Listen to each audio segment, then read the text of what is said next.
Assalamualaikum warahmatullahi wabarakatuh. Ketemu lagi di mata kuliah Hukum Komunikasi.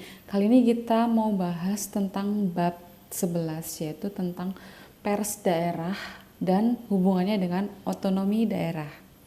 Pengertian dari pers daerah. Pers daerah adalah pers yang terbit dan beredar di daerah tertentu. Perhatian utama pers daerah tetap berpusat untuk menyampaikan sebuah informasi dan persoalan politik, ekonomi, sosial, budaya daerah yang bersangkutan. Tujuannya tidak hanya bermakna untuk komunikasi, tetapi sebagai cara untuk membangkitkan partisipasi tanggung jawab publik terhadap daerahnya. Contoh dari pers daerah adalah Harian Pikiran Rakyat. Nah, faktor yang menyebabkan rakyat Jawa Barat begitu erat dengan Harian Pikiran Rakyat adalah adanya tradisi elit Jawa Barat untuk merumuskan hal-hal yang disebut sebagai kebanggaan rakyat Jawa Barat. Sumber utama tentang Jawa Barat yang mencakup rubrik politik, pemerintah, ekonomi, sosial, budaya, dan pendidikan, serta lainnya, termasuk hal yang menyangkut human interest di Jawa Barat. Lalu bagaimana hakikat dari otonomi daerah? Ada 3 undang-undang yang mengatur otonomi daerah. Yang pertama Undang-Undang Desa, Undang-Undang Nomor 6 Tahun 2014. Undang-Undang Pemilihan Kepala Desa, Undang-Undang Nomor 22 Tahun 2014. Dan Undang-Undang Pemerintah Daerah Nomor 21 Tahun 2014.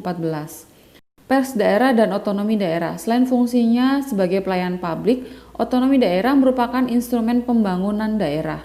Inti dari pembangunan adalah kemajuan untuk kewujudan kesejahteraan dan juga keadilan. Lalu kemajuan politik, membangkitkan tanggung jawab dan partisipasi rakyat. Rakyat dibangkitkan dari sekedar menjadi dagangan politik yang dapat dibelikan dengan murah oleh kekuatan politik. Rakyat dibangkitkan agar memiliki kepribadian, kemandirian politik, dan hakikat dari kemerdekaan politik rakyat.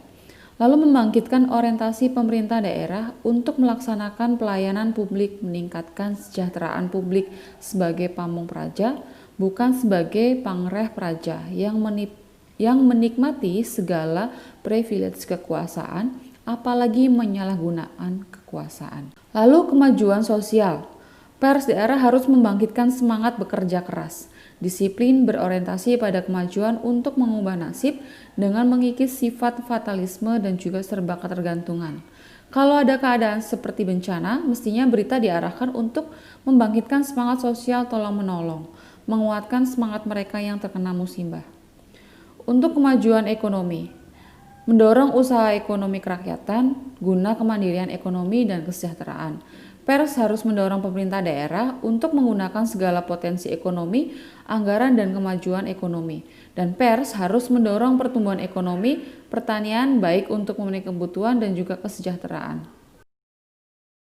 Sebagai tugas dari perkuliahan kita hari ini, maka berikanlah contoh ataupun sebutkan beberapa pers daerah di Provinsi Lampung dan bagaimana peranannya di daerah wilayah Lampung.